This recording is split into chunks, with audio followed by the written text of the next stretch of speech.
Hi, this is Malachi. I greet you in the name of the Lord Jesus Christ. I'm the pastor and founder of Life's Word Ministry and executive producer of Today's Man with Pastor Malachi, along with my beautiful wife, Christine. Today's Man addresses everyday issues, problems, and successes through a biblical perspective for real, everyday people just like you.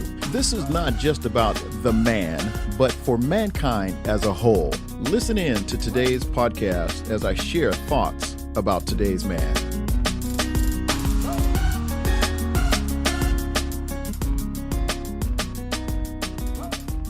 Refining our thought. That's what we're going to be talking about today. Refining our thoughts. How many of you heard, "For as he thinks in his heart, so is he"? I've heard that a lot growing up. And according to Proverbs 23:7, what we think about is what we do. If you think of yourself as an employee, we're going to talk about employees and employers today, not only in the secular realm, but also in the spiritual setting. If you think of yourself as an employee, you'll always be an employee. But if you begin to expand your thinking and think as an entrepreneur or a business owner, you will eventually become that entrepreneur, or you will eventually become the business owner. Now, people have said for many, many years that you are what you eat. And as I look in the mirror, I couldn't agree more. I'm just not going to tell you what I've been eating lately.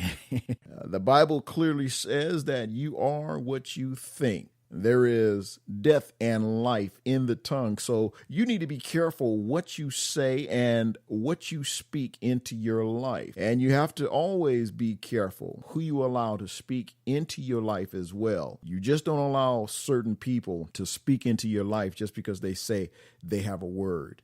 If you look at our educational system, it is not designed to produce entrepreneurs. It is designed basically to produce employees. Many of you, just like myself, we went to school, we went to high school and college thinking of ourselves as destined to being an employee, working for someone else. Now, therein lies the problem with the educational system, because we are all well programmed to become employees of someone else's company. But to break that mindset, we must change how we have been programmed and how we have thought of ourselves. We have to refine our minds and change our stinking thinking. Look at entrepreneurs today. Those that are successful, they believe in themselves and they believe in their abilities to build a successful business.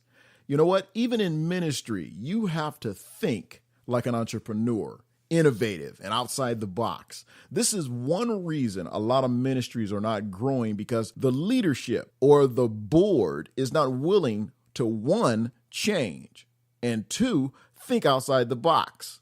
No one thinks creatively or innovative today.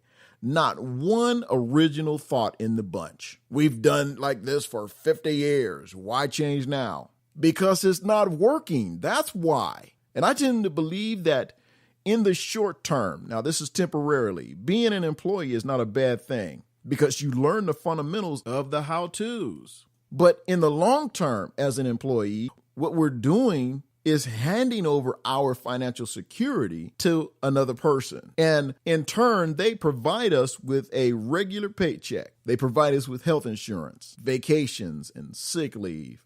They provide a retirement plans of some sort, 401k. The only requirement to receive these benefits is for us to work from 8 to faint and produce their products and services as specified by them. In effect, we have enslaved ourselves to our employers in exchange for financial security. It can be extremely hard to let go of what security we've been given because we are bound by what is called the golden handcuffs. I read about a man who was very successful in his business. He was a very successful executive with a Fortune 500 company, making a nice six-figure salary with great perks, including housing and car and travel allowances. But he wanted to start his own business. In his mind, he felt trapped by the salary, the job security, and perks his job offered him. He said that it was as though he had on golden handcuffs. He was in bondage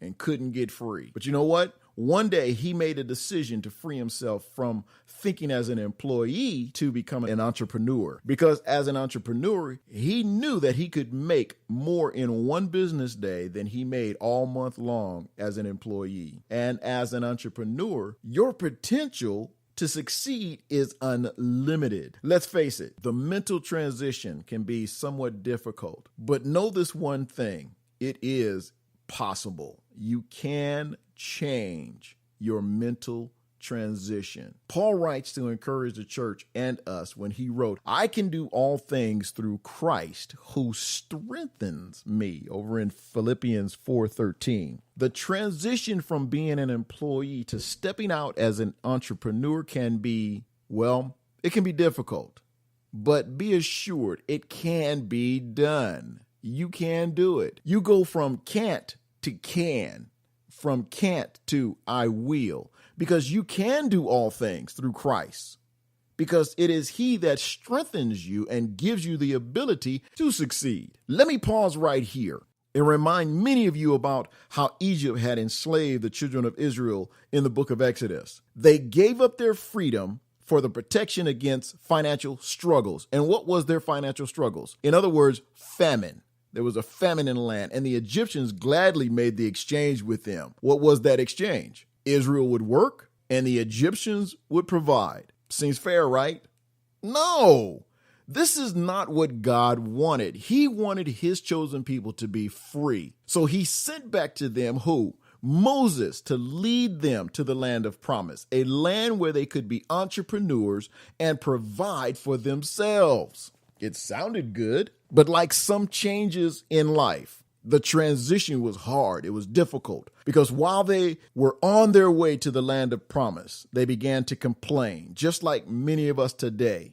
They longed for the days when they were in Egypt. They longed for the leeks and the onions and the fruit that the Egyptians provided for them.